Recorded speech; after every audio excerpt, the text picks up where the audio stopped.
In today's show, the Blazers lose to the Pelicans, and Dalano Banton continues to show how he can change the dynamics of the team. Welcome to Locked On Blazers. Let's get into it. You are Locked On Trailblazers, your daily Portland Trailblazers podcast. Part of the Locked On Podcast Network, your team every day.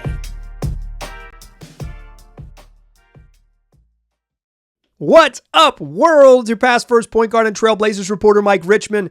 Listen to another episode of Locked On Blazers, part of the Locked On Podcast Network, available wherever you get podcasts and also on YouTube. Thanks for making this show your first listen. Coming at you each and every weekday, Monday through Friday. So make it a part of your daily routine. Make it your first listen. Tell your friends to do the same. It's Locked On Blazers, your team every day. In today's show, we're going to talk about the Blazers' loss to the New Orleans Pelicans on Saturday evening, a game that was competitive up until it wasn't in the fourth quarter. Dalano Banton continues to show how he offers the Blazers more options. He just gives them new looks to do different stuff. We'll talk about his continued play and kind of what he brings in a sort of larger sense, so a bigger picture, looking forward with the Blazers and why he could be part of the long-term plan. Just in addition to him playing pretty well recently, and then what I want to do to close the show is talk about the way the Pelicans guarded Deandre Ayton. They kind of shifted how they guarded him in the second half, and I don't know if they showed like a quote-unquote blueprint to shut him down, but they showed a look that when Ayton has had some quiet games recently, and he had a quieter second half after a big, very loud first quarter, how teams might guard him in the future and what the Blazers can do to counter those types of looks. That's what we will do in today's show. But first, let's do what we do. Fastest recap in the West. Blazers lose this game 126-107. It was close throughout and basically until the game was not close in the first half of the fourth quarter, and then it was lights out. 36-33 Pels after one, 73-68 at halftime. A high-scoring game. Nobody had any trouble scoring in this game. Dalano Banton, 20 points, 4 boards, 4 assists on 8 of 15 shooting in the first half. Zion Williamson, though, 20 points on 9 of 11 shooting. Blazers didn't really have an answer for Zion. So even if Dalano Banton had a career high for any half, but career high in the first half, career high for a half in the first half. He's had bigger games recently for the Blazers. But like even with DB rolling along and a hot start from Deandre Ayton, it didn't matter because the Pels they had 73 points. Like they were rolling right along, getting whatever they wanted. And that continued. Third quarter, Pels got their first double-digit lead of the game. It was single digits throughout the first half. The Blazers just refused to go away playing this game without Jeremy Grant and without Matisse Thybulle. And then Pelicans have a nice little close to the third quarter. They take a 10-point lead into the fourth, and the game just ends in the first 6 minutes of the quarter. The Blazers were outscored 24-15 in the fourth. Not like, 24 is a pretty good number to hold a team to, quite frankly. That's a nice number, but 15, that's the real problem. Blazers scored 5 points in the opening 6 minutes of the quarter. Jabari Walker hits a three. Scoot Henderson makes a layup with 10 minutes and 43 seconds left. Jabari quarter three, Scoot layup, Scoot a little reverse. Blazers have, they're hanging around. They've cut that lead back to 10. We're about a minute and 15 seconds into the quarter, and then they go 3.5 minutes without scoring. 3 minutes and 23 seconds before Scoot Henderson gets a fast break layup. In that time, it's not like the Pels ran off and hid, but they went on a little 7-0 run over that course of 3 minutes. The Blazers turned the ball over 3 times during that stretch. 2 Anthony Simons turnovers and a Dalano Banton turnover. You don't even get shots up. And all of a sudden, a 10-point lead is a 17-point lead with 6 minutes left, and the Blazers just aren't good enough on offense to like rip off a plus 18 spurt in the final 6 minutes. Like they're just not going to do that. And that was pretty much your ball game. That stretch of the fourth quarter. Blazers lose 126-107, a 19-point loss in the end. That's your fastest recap in the West. Dalano Banton, 20 in the first half. 8 points in the opening 5 minutes of the third quarter, didn't score in the final 19 minutes of the game, but he was hooping. He finishes with 28, 5, and 6. Anthony Simons, I don't think Anthony Simons played that well in this game, and he had 25 and 8 assists. Like, respect at 5 of 10 from 3, 19 of 18 from the floor. Watching him, I didn't feel like this was a good Ant game, and then the box score, it's like, he made half his shots. He made 5 3-pointers. He had 25 points, 4 rebounds, and 8 assists. Maybe my eyes deceive me. Deandre Ayton, 20 points, took 5 shots in the opening 8 minutes of this game, took 8 shots in the final 40 minutes of this game. We'll talk about that more to close the show. Tamani Kamara, I thought he had a really nice game, 11 points and 6 boards. Chris Murray got the start. He went scoreless. Jabari Walker back in the lineup, baby! Finished with 10 points and 5 rebounds off the bench. Ryan Rupert also back in the lineup after some games where he was apparently healthy, but the reporting from some local reporters suggests that he was, despite being on the active list and being announced as available by the team, was not going to play because of an ankle injury.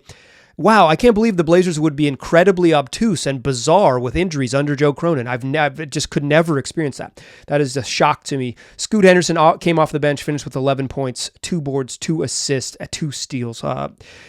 Blazers lose this game because they turned the ball over too many times. They took 13 less shots than the Pelicans. That's basically the difference in the game. Blazers shoot 50% from the floor and they make 12 of 33 threes. That's 36%. That's like right below the league average. Pelicans shoot 54% from the floor and 39% from 3, but they made one more 3, 13 threes to 12.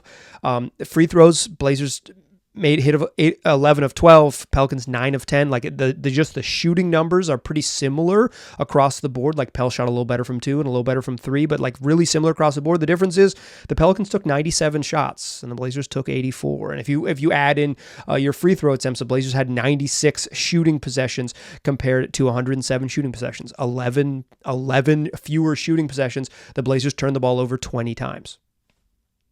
The Pelicans turned the ball over 10. That's the difference in this game. I think there's like a little more to it than that. You had Zion Williamson had the monster first half with 20, and then he only has 6 in the second half because CJ McCollum carried them in the second half. He finished with 30 and hit 6 of 12 threes. Trey Murphy hit 4 threes and finished with 20 points. Brandon Ingram had 22, and I thought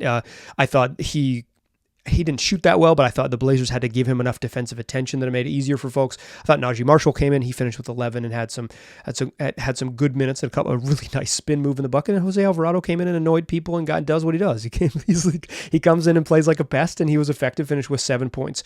The Pelicans' ability to go small changed this game. They didn't get killed on the glass. Blazers 10 offensive rebounds. Pelicans 10 offensive rebounds. It's like the Pelicans could go small and not get killed in the glass. The Blazers, who typically do get monstered on the offensive glass, that wasn't the problem. The problem was turnovers and a bad 6-minute stretch to open the fourth quarter. That's the difference in this one. I want to talk about 2 things to finish out the show today. I want to talk about Dalano Banton, who continues to show that he can give the Blazers options. He just does enough stuff to give the Blazers options.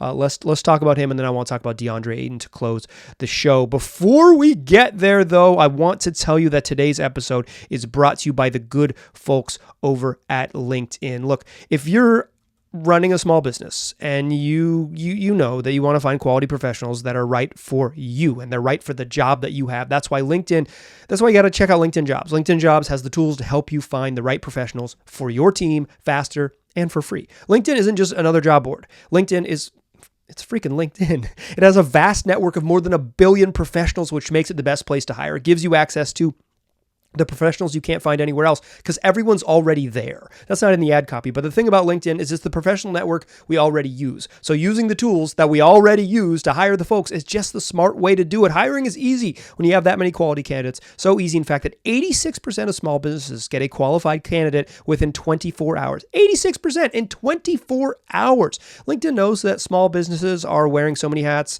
and you just might not have time or resources to hire. So they have tools to make it easier for you. 2.5 million small businesses are already using LinkedIn for hiring. So why not join the gang? Post your job for free at linkedin.com/lockedonnba. That's linkedin.com/lockedonnba to post your job for free. Terms and conditions apply. All right. Let's talk about Dalano Banton. To put it short, he had a really good game against the Pelicans. I think I've seen enough of Banton play. Like I said, when the Blazers first traded for him, that I'm just inclined to enjoy his style of player. He's kind of like a funky, large guard who's maybe not a great shooter, but he's got like this sort of unique skill set and a unique frame. And I am like predisposed to enjoy that style of player. That's the style of player I like. No doubt about it. So like with that said, I think I've seen enough of him to know some of his limitations at this point. Like, he was really good in this game. And on the year for the Blazers in 16 games, he's playing about 25 minutes a night. He's averaging 14, 4, and 2.8 assists. 4.3 rebounds if you want to get into it. But the big numbers are that he's shooting 38.7% from three on 4.7 attempts per game. He's taking 4.5 threes a night. He's making almost 39% of them. Coming into his Blazers tenure, he had never shot north of 35% on a team. His rookie year in Toronto, 25%.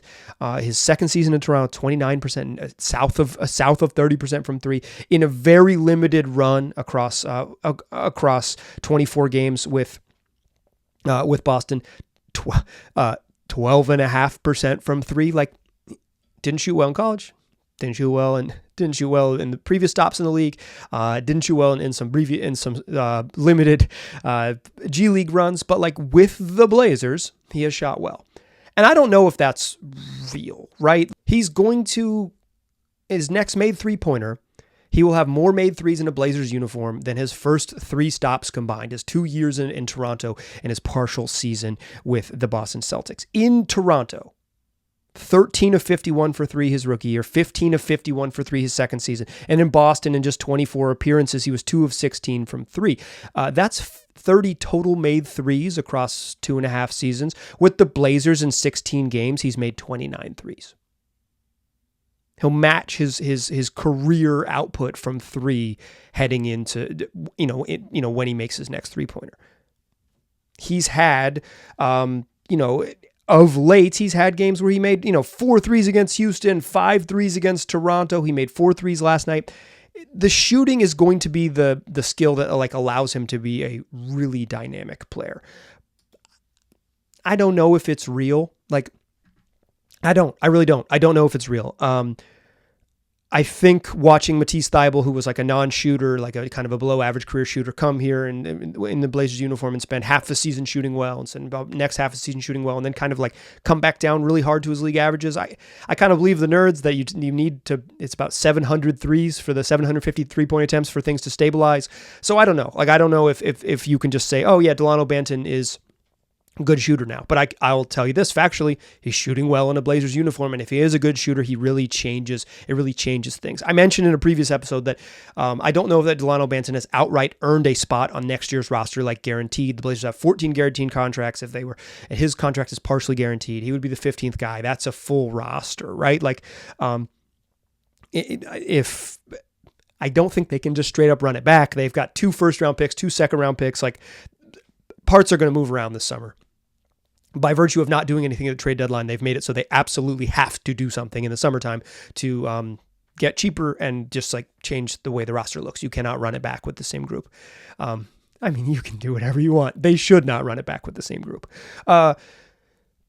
So I don't think my opinion has largely changed on Banton. Like, I'm not, I was a history major in college, but you don't need to be like a deep historian to remember his most recent outing, which is on Thursday night against the Knicks when he went 6 of 20 and had 5 turnovers. It's not like, I don't need to go back that far in time to remember a night when Dalano Banton wasn't exceptional. So while I think he was legitimately good against the Pelicans, 20 in the first half, he's quiet down the stretch, but it's just like kind of the way it was more flow of the game than I thought. He started playing poorly. He misses some shots that he made in the first half, but it's mostly flow of the game while he stopped scoring late in this one. But like the real, the sort of the larger picture stuff is I don't think my opinion on Banton has greatly changed. I think he's still like he still makes, well, he probably hasn't outright earned a guaranteed he absolutely has to be part of the team next year. He has continued to take steps to be the part where to take steps to make it the decision more difficult, where it's like, well, we like him and he's played well here. And now we have to make some other decisions. And those other decisions should probably allow us to carve out space for Dalano Banton to be a part of the bench units or whatever unit, but like a guy who plays some of the game. Some of his best nights recently have been volume nights. Like he's just playing a lot and he's getting a lot of shots.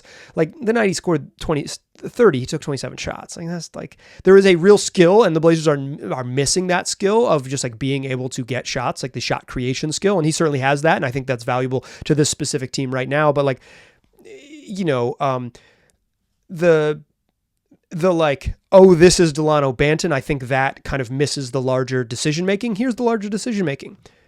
Banton allows the Blazers to do stuff that's different because he can play on the ball because he has a little bit of enough of on-ball juice to like get to the rim, and he's shooting well, but like enough craft to get to the rim and to get fouled that he can play on the ball and get some respect as someone who plays on the ball. And even when teams go under, he takes big strides, and he's long and crafty and can get to the rim and make plays around the rim. So he can even as like a shooter who doesn't get treated like a shooter, he still has been able to make plays on offense and allows Anthony Simons to play off the ball. And I think one of the issues with Anthony Simons this year, his biggest weakness has been dealing with physical double teams. He doesn't make great decisions out of it. He can get overpowered a little bit, but he's a great off-ball shooter. Like he's a great catch and shoot shooter. He's a great guy to like play off the ball and play, and he can be a good pick and roll player. It's just like if you give a steady diet of Anthony Simons dribble across the timeline, it's maybe not the best way to use him. Dalano Banton allows Anthony Simons to play off the ball. That is legitimately helpful. They also played him at the end of this game against the Pelicans in a 3-guard lineup. Like they played him, they played him I guess he played small forward. He's big, like 6'7", 6'8", but I don't think you would want a steady diet of him as a small forward because I don't think you're going to get there's going to be some defensive give back with what he brings. Just little stretches though, like little stretches where, 4, 5, 6 minute stretches where he's playing some small forward, you can get away with that because of his size and because not every team is going to be able to attack you and mash you with big wings. Some teams are, it's not going to work, but Banton gives you a chance to play 3 guards. So you have 3 guys who can dribble to the rim and get shots off if you're playing with, playing with two dynamic guards, be it Shaedon Sharpe or Scoot Henderson next to Simons or the 2 youngsters together. That dynamic is something that other wings on the roster don't possess. No one else that they have who is like a small forwardy type other than Sharpe, and Sharpe doesn't have the off the dribble game yet. You really hope he gets there in year 3, but he doesn't have the off the dribble craft that Banton does yet. He was getting there, but like he hasn't shown it with consistency. He's better with single dribble moves and straight line drives. But I think Shaedon Sharpe showed enough when he was the best version of Shaedon Sharpe was pretty good in the pick and roll. So I don't want to take it away from him entirely. But of the non-Sharps, non-Ants, non-Scoots, it's like who else can dribble and create and get themselves where they want to go? Banton adds that dynamic. So his contract for next season is partially guaranteed at $200,000 and then fully non-guaranteed beyond that, which means that they could just bring him on the roster. You get paid get paid $200,000 for being on the roster. You get paid, money every day for being on the team. And then there is a no risk. You can waive him and you don't owe him $1 after that in January and move forward from there. Or obviously you can keep him and sign him to another contract, et cetera, if he earns it. He's a really low risk type of player. He has, the $200,000 is not the type of money that is going to wildly change your decision making. It's basically free to kind of keep him around and see what the deal is. If they get right up against the tax line, maybe $200,000 ends up mattering, and we'll see what they do. They got a lot of decisions to make this summer. They need to trade multiple players in order to even field a reasonable roster next year that isn't outrageously expensive, and they're not going to have an outrageously expensive roster. But Banton has continued to show that the off the dribble game, I don't think he's been a great passer, but he certainly can pass. The off the dribble game, the vastly improved shooting, and just the size, that package is something that they do not have in other players. He adds a dynamic and allows them to play different ways and allows them to play with, if he plays the 2 guard, allows them to play with size across the board and switch across the board. And Chauncey Billups wants to switch across the board. That's his preference. He gives you a dynamic that other players on the team don't. He offers a really intriguing dynamic. And that's even if he regresses back to being like a below average shooter.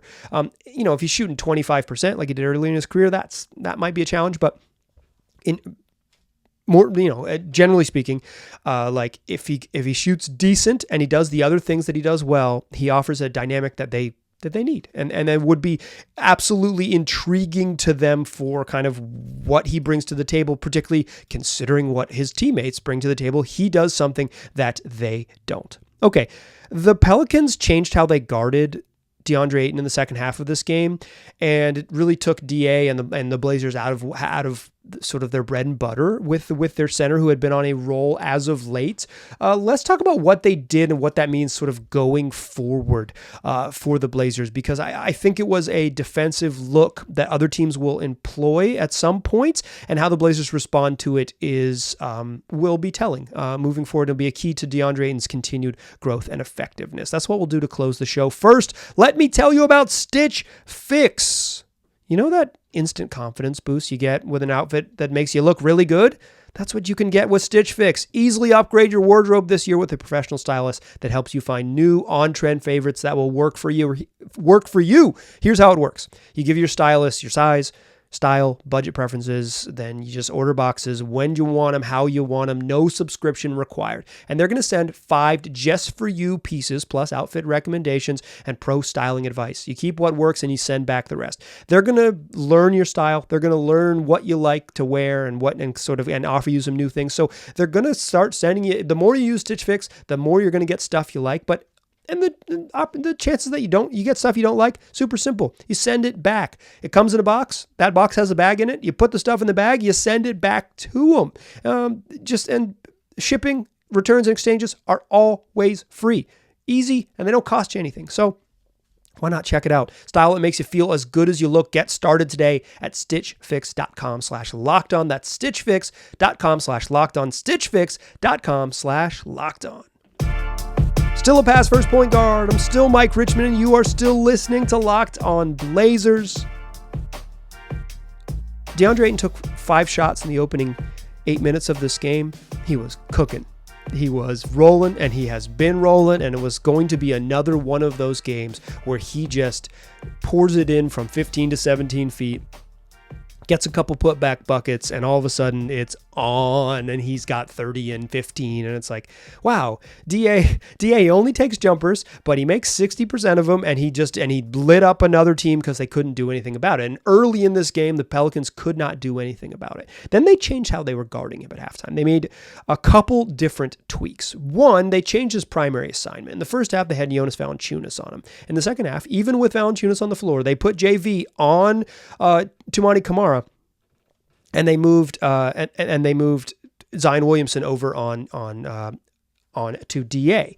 That allowed the Pels to switch, but it also just allowed them to have someone with a little more foot speed that wasn't going to get worried about getting run by, and they were going to have to sag off. So Zion could just straight up crowd DA on his catches and not let him, even if he was going to shoot over the top, he's going to shoot over the top with a crowded base.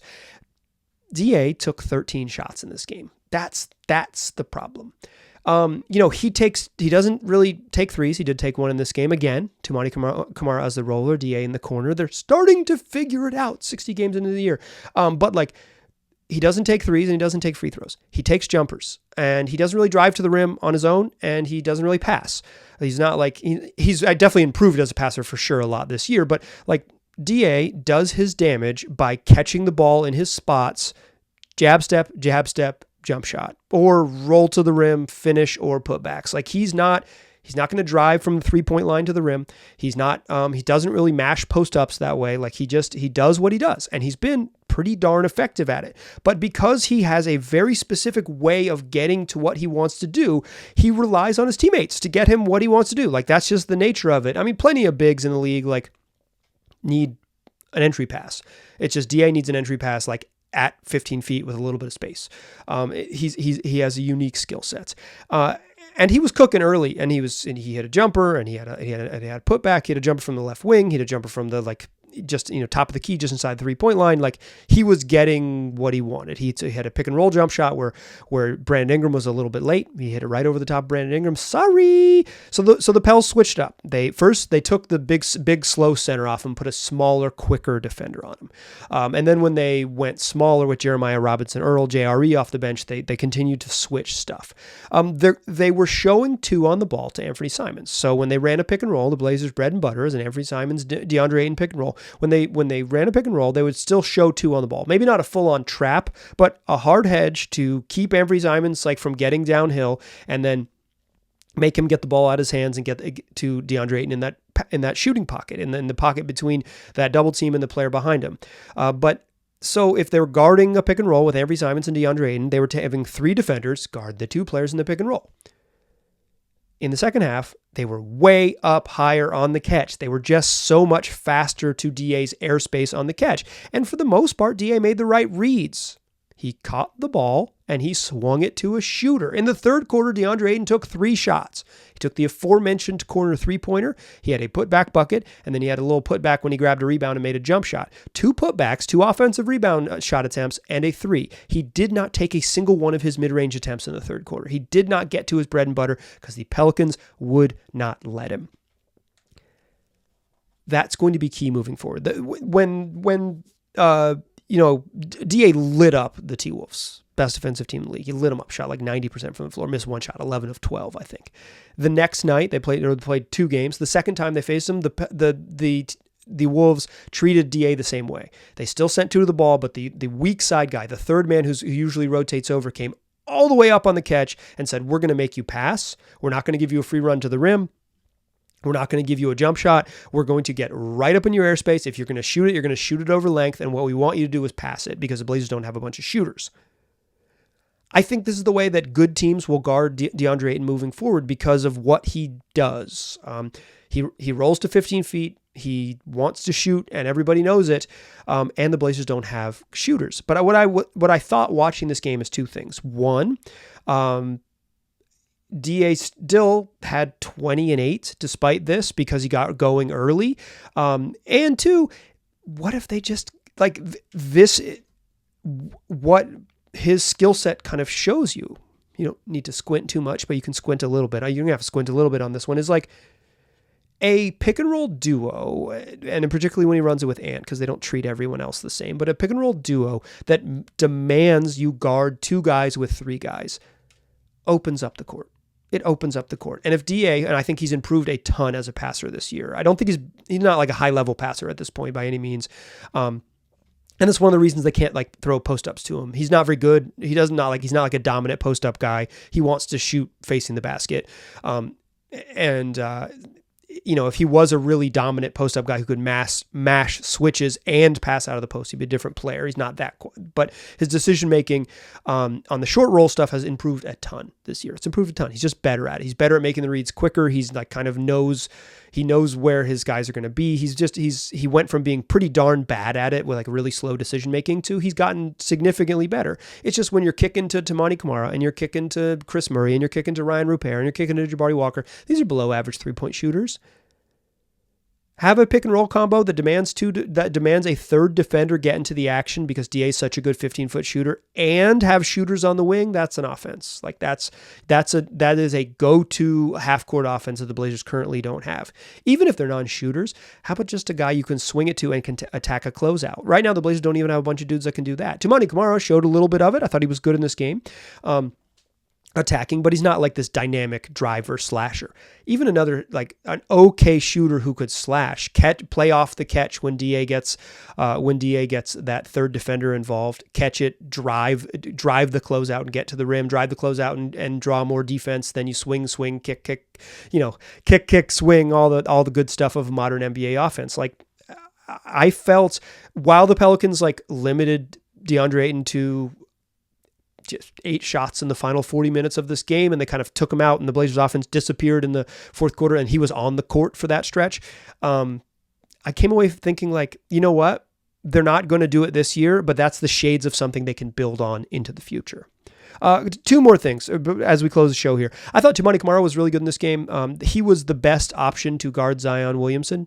Zion Williamson had 20 points on 9 of 11 shooting in the first half. So I don't mean to suggest that Toumani Camara kind of shut him down, but he was absolutely the best option to guard Zion. He was unequivocally the only option that looked like it was even remotely viable to guard Zion. DA too slow for how quick and weird Zion is. Everyone else not strong enough for how strong Zion is. Like, he presents mismatches and he lives in the paint and he doesn't take shots outside the paint.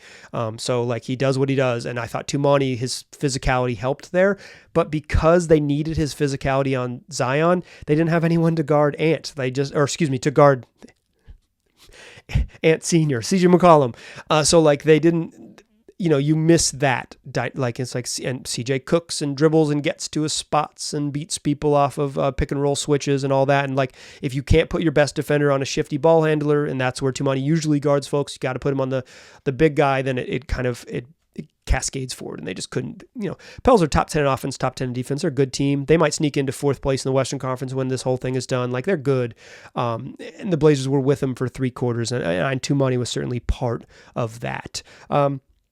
Scoot Henderson back in this game, played 24 minutes.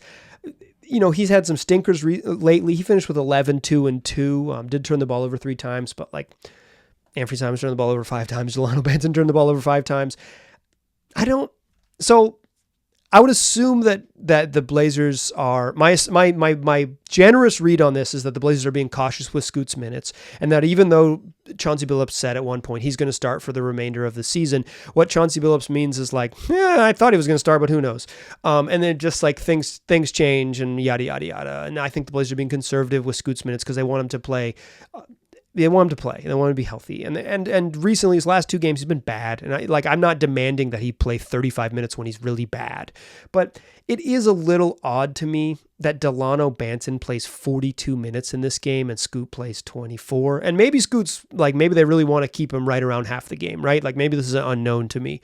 And it is what it is. And I don't think like playing Scoot 5 more minutes and playing Dalano Banton 5 less minutes, so they're both playing like 36, so like normal starters minutes, I don't think that like saves Scoot's development, right? I don't think it really matters in the grand scheme of things. But it strikes me as a little weird. I think there is a notion that like players should earn their minutes. And like, great. Dalano Banton was 6 of 20 in the last game and played 40 minutes. He earned it. That holds a lot stronger on teams that are competitive and teams that didn't draft a kid 3rd overall and teams that aren't 19 and 48. Like, the Blazers are going to win, like 23 games this year? Maybe less? 22 games this year? Somewhere in that range? Maybe if they go 6 and 10 down the stretch, 25 games? I don't know. I think Scoot ramping up towards 30 minutes and playing him a bunch of minutes next to Anthony Simons is the most important thing they can do down the stretch of the season, because they have to make a decision at some point. If they've already made that decision and they just want to see more Dalano Banton, that's fine with me too, I guess. But I don't think it's that big of a deal, but it's something I just can't help but noticing.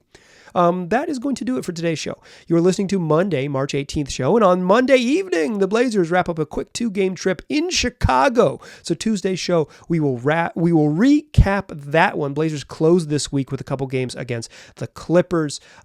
Should be fun.